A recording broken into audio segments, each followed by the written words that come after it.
Hi, folks.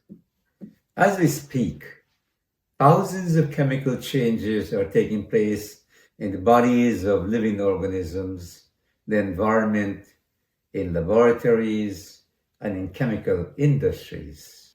As can be recalled, during a chemical change, one or a combination of substances are changed into different substances having different chemical and physical properties from the original substances. A classic example of a chemical change is the reaction between sodium and chlorine. As the equation shows here, sodium, which is a very reactive metal, if one were to hold sodium with their bare fingers, it will give them a severe burn. That reacts with chlorine gas. Chlorine is a very poisonous gas. If one were to inhale chlorine for a short period of time, they will die. Yet, when sodium reacts with chlorine, it produces a white solid that is called sodium chloride that is edible. Sodium chloride is table salt that we eat. So one can see, therefore, that the substance that is produced, which is sodium chloride in this case, is having different physical and chemical properties as the chlorine and the sodium from which it was produced. How does one recognize a chemical change? There are a number of factors that one can look at to recognize a chemical change. Color changes, tanning of your skin, for example, is a chemical change. Leaves changing their colors during the fall are examples of chemical changes. Solid formation. If you were to leave your milk overnight outside of the refrigerator, next day you'll see that a solid is formed. Energy changes. All the explosions, burning, aeroplanes flying overhead. All of these are examples of or indicators that chemical changes are taking place. You have the evolution of gases. For example, after you've drank soda, sometimes you burp. Gas that's produced is carbon dioxide because the carbonated solution reacts with the hydrochloric acid in the stomach that produces carbon dioxide. And then you have odor formation. You pass by putrefying dead organism, you smell the bad odor, or you pass by a bakery and you smell the nice odor that comes out here, it makes you feel hungry.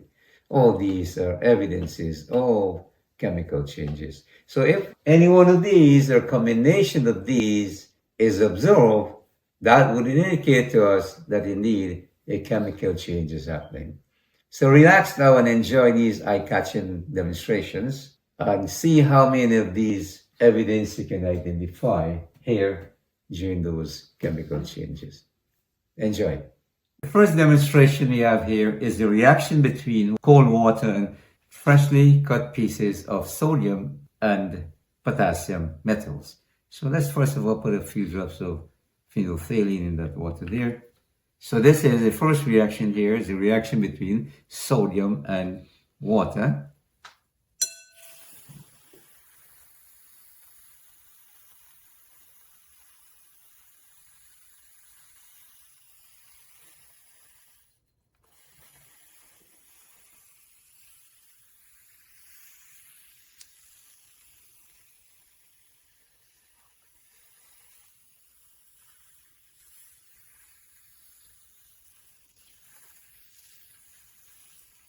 Now we insert a piece of potassium into the water.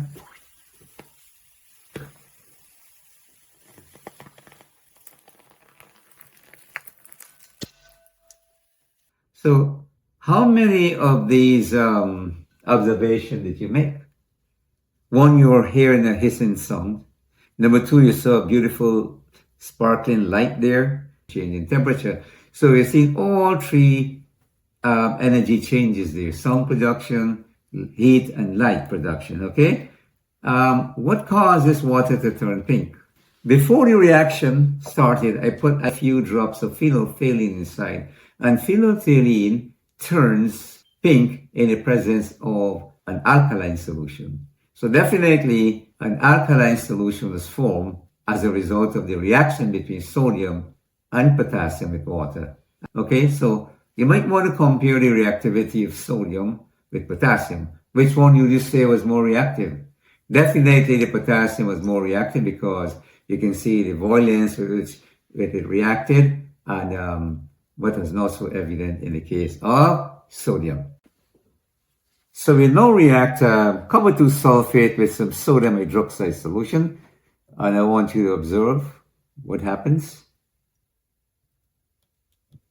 So what can we see?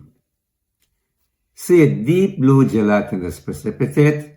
So this reaction is indicated by a solid formation. Not only that, you can see a slight change in color too, right? So that's another evidence of a chemical change, the formation of a solid, and also color change. We'll now react this other portion of copper 2 sulfate with some ammonia solution. So I want you to see what is going to happen here. So look, first of all, you get a precipitate that's very similar to that.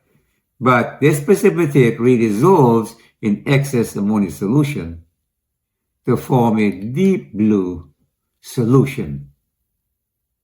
This deep blue solution is formed because the ammonia molecules are replacing the water molecules as the ligand in that copper complex there. So we're forming a copper ammonium complex that is soluble.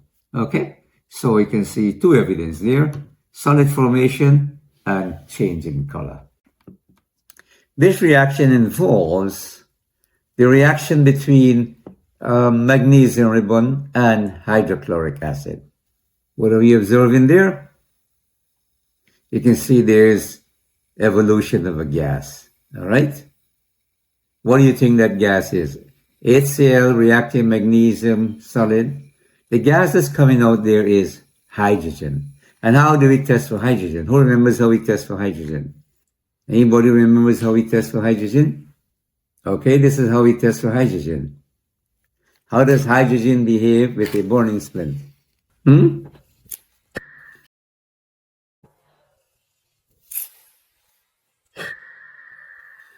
It gives a popping sound. Okay? So this is a test for hydrogen. You saw a number of reactions there. One, you saw a reaction that displays a gas. And secondly, you heard a popping sound there. And what happened there was that the hydrogen there reacted with oxygen from the air to produce water vapor there. Okay? So another evidence of the chemical reaction is the evolution of gas. All right. This reaction here is a little bit more dramatic than the one seen there just now. It involves the burning of acetylene gas in air. So this acetylene gas inside here, and that was dramatic. People like to see this reaction twice. So what we'll do, we'll off the light and see what you observe.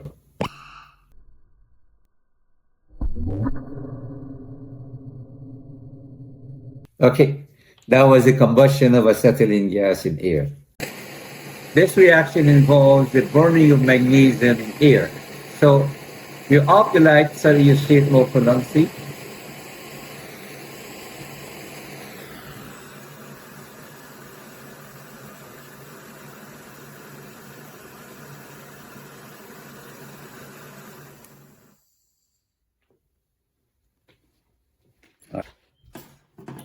So that was the combustion of, or the burning of magnesium in air. Very brilliant light was produced there. So what was produced here now was magnesium oxide. And this is an example of what is called a synthesis reaction.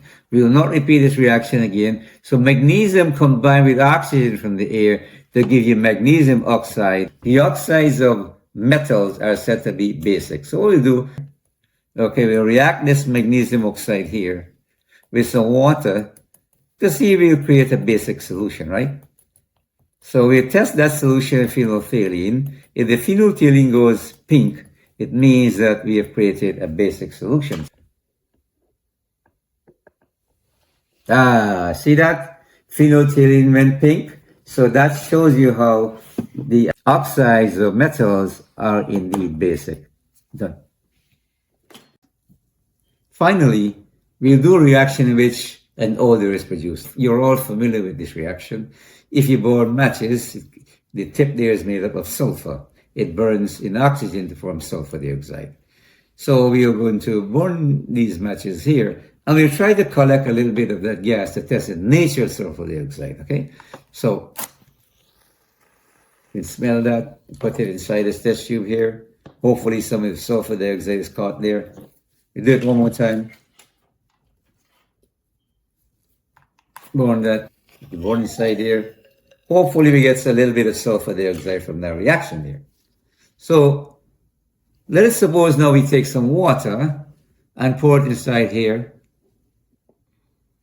and shake it up. If there is any sulfur dioxide inside there, what will happen?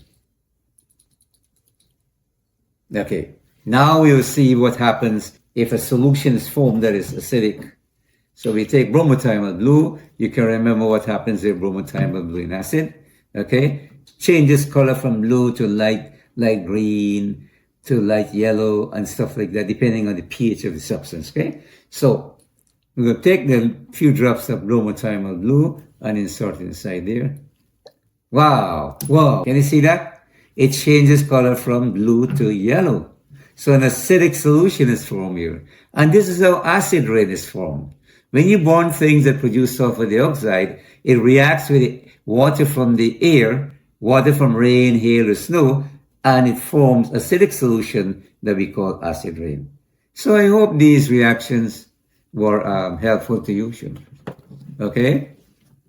So these are some of the evidence that tell us whether or not a chemical reaction is taking place. One, you get odor formation, solid formation, color changes, energy changes, and gas production there. Okay, well, thank you for listening.